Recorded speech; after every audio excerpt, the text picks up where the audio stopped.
Ayoko sana magluto nito pero request ni pare ko ay magluto ng lechon paksiw. Kaya tara na, magluluto tayo ngayon ng lechon paksiw. Malalaman nyo mamaya kung bakit tayo magluto nito. Meron tayo ditong liempo or pork belly. 1 kilo po ito. Pinahiwa ko na talaga siya para hindi na tayo mahirapan paghiwa mamaya kapag naprito na. Lagyan natin ng asin, buong paminta, dahon ng laurel at saka tubig. Pakukulan lang muna natin yan mga 30 to 45 minutes. Tapos i-drain muna natin bago iprito para iwas talsik ng mantika. Tapos iprito na natin yan. Dito ay pinainit ko muna yung mantika. Tapos bago ko inilagay yung karne, hininaan ko uli ang apoy.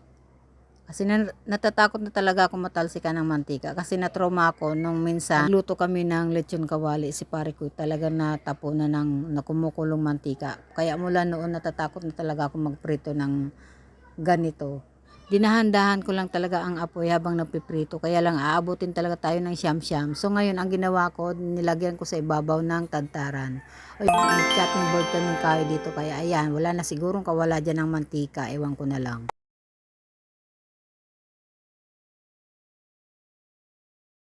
So ayan, nakapagprito din tayo sa wakas. Tanggalin lang natin yung mantika tapos magtira tayo ng konti para panggisa sa sibuyas at bawang. Tapos ibalik ulit natin yung pinirito natin na karne. Lagyan natin ng konting tubig. Pwede rin yung pinakuluan kanina kaya lang nakalimutan ko.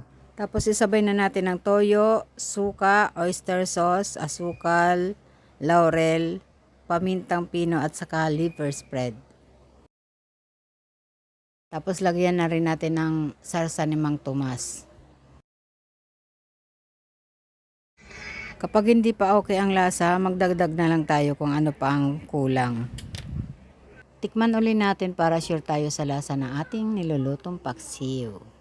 Magdagdag pa tayo ng sarsa at konting seasoning, tapos hintayin na lang natin na kumonti ang sabaw or lumapot ang sabaw. Ayan, meron na tayong lechon paksiw.